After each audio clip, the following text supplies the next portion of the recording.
like to talk about your adopted home country here for a second. Just discuss a little bit some of the events of the presidential election over the last week or so.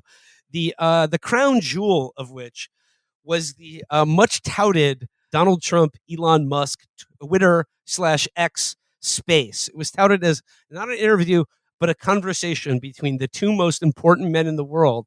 Oh That my God. as of this recording has been viewed approximately 10 billion times. 10 or 20 billion, I've heard. And those numbers are legit. Those numbers are legit. It has over 40 billion impressions.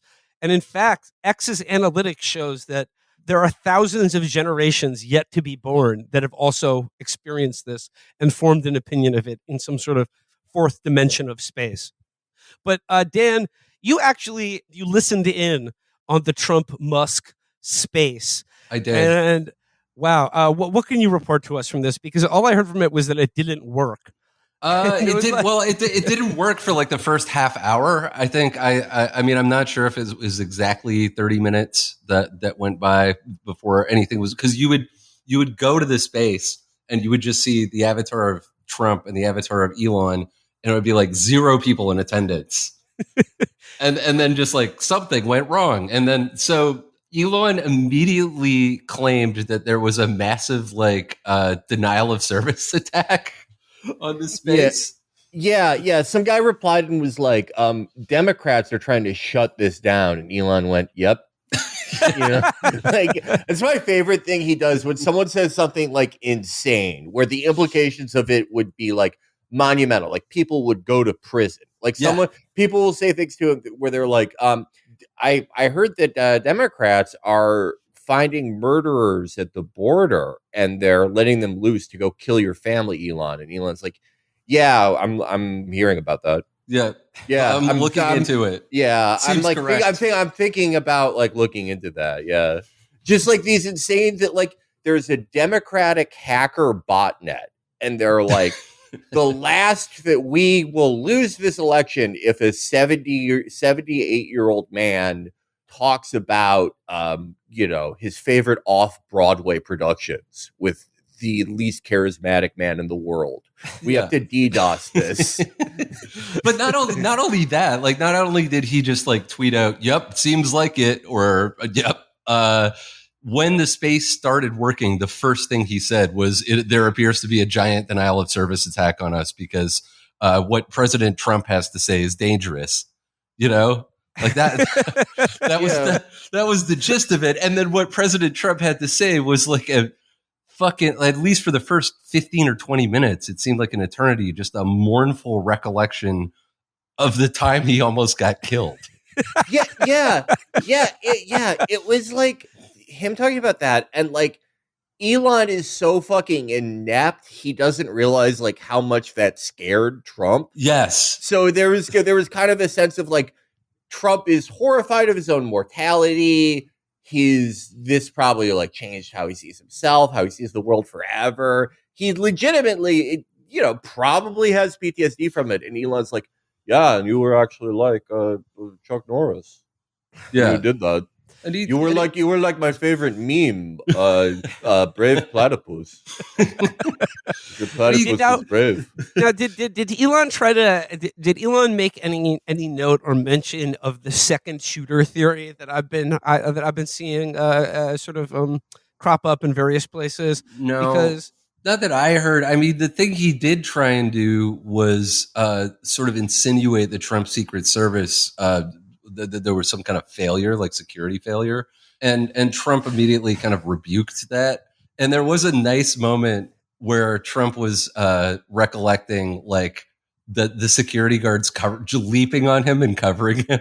Yeah. That's the only part of it that he likes. He likes talking about like how big and strong they were, and how they covered him completely. Yeah, covered his scared little body. That almost seems like if he was born later, he would have been one of those PVC inflation guys. Totally. He seems to really like that feeling of like just being encapsulated. The security of just like beef around you, my meat shield held Then there was a. I mean, I like the idea that Trump rebuffed the idea that there was a major lapse in security because I mean he did get shot. I mean, I would think that on its face is a fairly damning indictment of the Secret Service. And by the way, I think it was like ABC. No, it was like ABC or NBC News had footage from the Pennsylvania State Police from when the shooting happened, and it was the most Super Troopers thing I've ever seen outside of that movie. Yeah, These guys are running around going, "Bro, I told them, bro, give me a lift." And this guy literally like uses this guy's hands as like a step to look up the ledge. He's like, "Yeah, he's there, man. He's there, bro." And then they get back on the roof, and the guy's already dead. And they're like, "I fucking told them about this shit, bro." I told them they need to post the guys over here. I told them that the Secret Service. I told them that Tuesday. So I would say, Will, do you know that like one cop, like they saw the guy with the gun, the ugly guy, and they saw that he was armed. They saw he was on a rooftop, and they sent like an officer up there. And Crooks like had his gun pointed at him, and the cop just climbed down the ladder. He was like, "Okay, not my business." He like did the Uvalde thing. Well, Trump addressed that in the Twitter space where I can't remember exactly what he said, but he was basically like the guy went up the ladder and he couldn't get the shot, and he went back down. Yeah, he went up the ladder and couldn't get the shot. That's a very generous appraisal of it.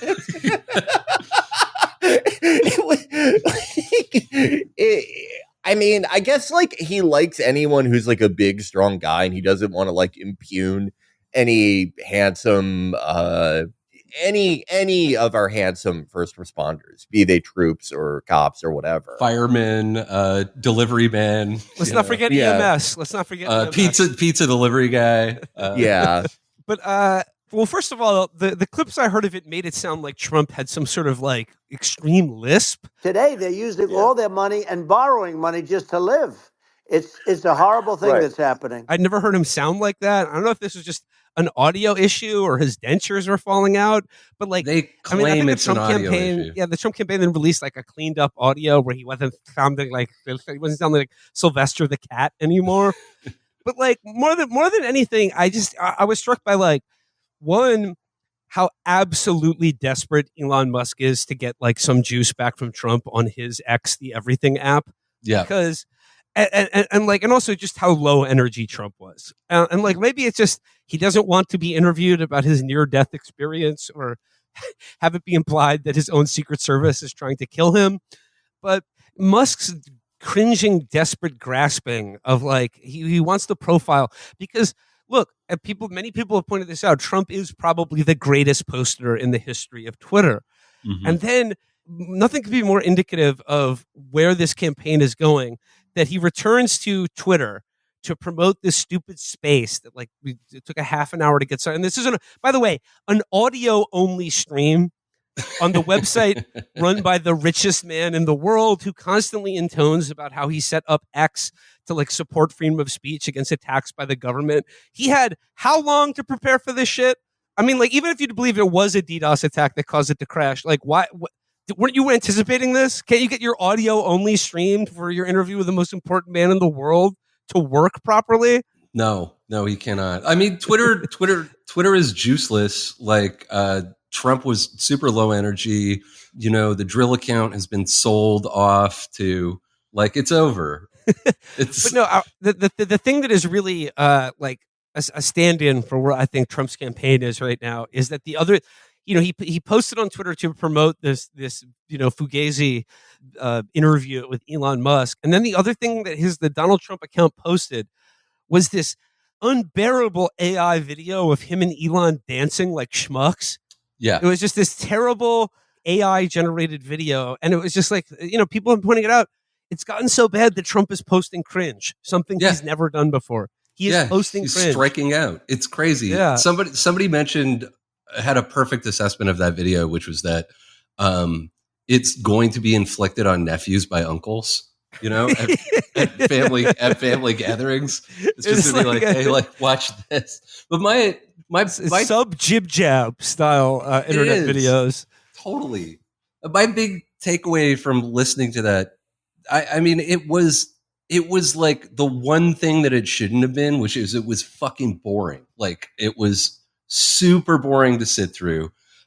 Trump's initial like recounting of his attempted assassination, his near-death experience was grim and sad to listen to. It was like depressed Grandpa Simpson.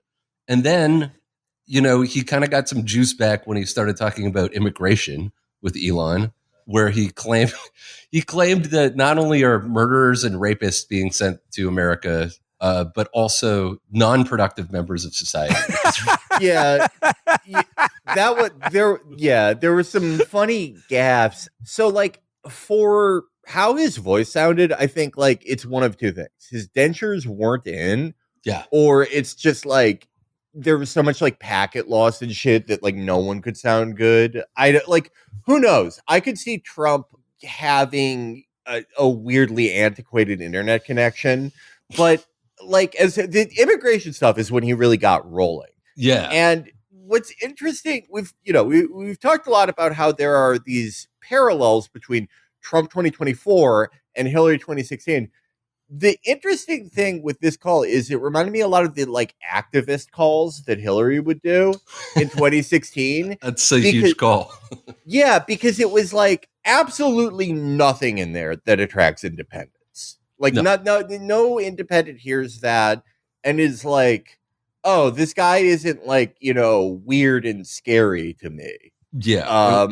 But for like the base, there's all the like just incoherent, baffling, and like just insane like immigrant stuff that, in 2016, he would leave a lot of that stuff to surrogates.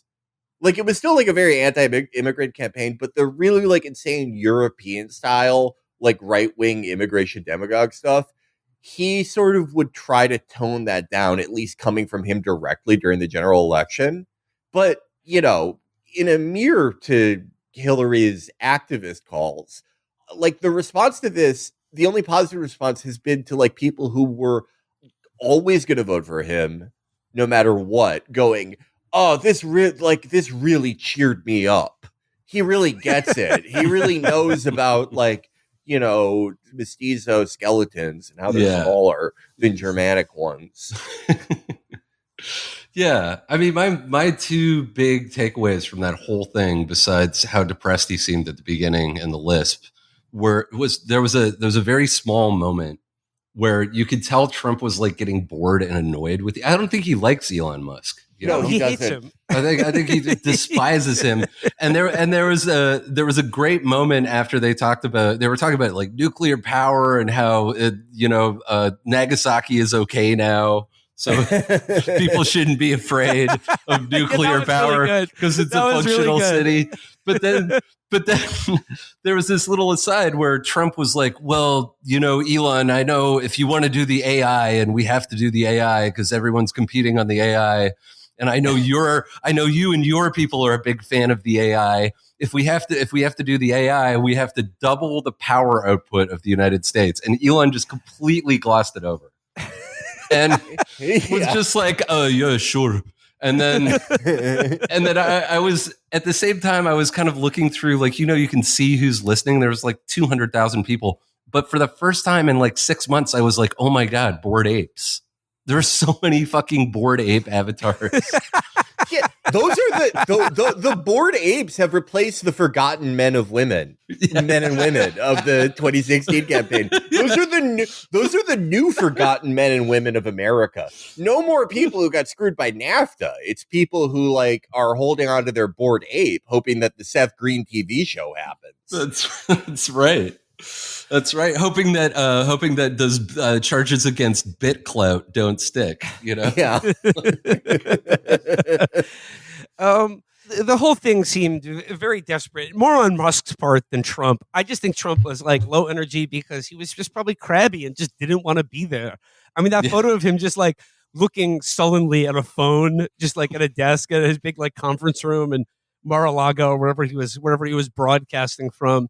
He just looked sullen and unhappy to be there. But as would any normal human being having to spend 2 hours with Elon Musk. Yeah, it's the most I've ever related to Trump because it's the exact feeling I get when like I agree to do someone's podcast like 2 months in advance, and then like it's the day of, and I'm like, oh fuck.